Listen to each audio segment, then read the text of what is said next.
ಸಹಜವಾಗಿ ಪ್ರಮಾಣ ವಚನ ಕಾರ್ಯಕ್ರಮ ಅಂದಾಗ ಸಾಕಷ್ಟು ಭದ್ರತೆಯನ್ನ ಒದಗಿಸೋ ಕೆಲಸ ಹಾಗೂ ಮುಂಜಾಗ್ರತಾ ಕ್ರಮಗಳನ್ನ ನಿಭಾಯಿಸುವ ಅತ್ಯಂತ ದೊಡ್ಡ ಕೆಲಸ ಕೂಡ ಇದೆ.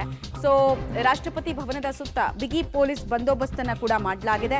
5 ಹಂತಗಳಲ್ಲಿ ಭದ್ರತೆಯನ್ನ ದೆಹಲಿ ಪೊಲೀಸರು ಹೆಚ್ಚಿಸಿದ್ದಾರೆ ಅನ್ನೋದು ತಿಳಿದು ಬರ್ತಾ ಇದೆ. ಅರೆ ಸೈನಿಕ ಸಿಬ್ಬಂದಿ ಜೊತೆಗೆ ಎನ್ಎಸ್ಜಿ ಕಮಾಂಡೋಗಳು, ಡ್ರೋನ್, ಸ್ನೈಪರ್ಗಳು ಸೇರಿದಂತೆ ಬಹು ಹಂತದ ಭದ್ರತೆಯನ್ನ ಅಲ್ಲಿ ಒದಗಿಸಲಾಗ್ತದೆ. ದೆಹಲಿ ಪೊಲೀಸರ ಅಭೇದ್ಯ ಕೋಟೆಯಾಗಿ ಬದಲಾಗಿದೆ. ರಾಷ್ಟ್ರಪತಿ ಭವನದ ಒಳಗೂ ಹೊರಗೂ 3 ಹಂತದಲ್ಲಿ ಭದ್ರತೆ ಇರುತ್ತೆ. 3 ಲೇಯರ್ಸ್ ಆಫ್ ಸೆಕ್ಯೂರಿಟಿ. 5 ಅರೆಸೇನಾ ಪಡೆಗಳು ಅಂದ್ರೆ ತಂಡಗಳನ್ನಾಗಿ ನಿಯೋಜನೆ ಮಾಡಲಾಗಿದೆ. ದೆಹಲಿಯ ಸಶಸ್ತ್ರ ಪೊಲೀಸ್ ಮೀಸಲು ಪಡೆ ಭದ್ರತೆಗಾಗಿ 2500 ಪೊಲೀಸರನ್ನ ಸುತ್ತಲೂ ನೇಮಕ ಮಾಡಲಾಗಿದೆ.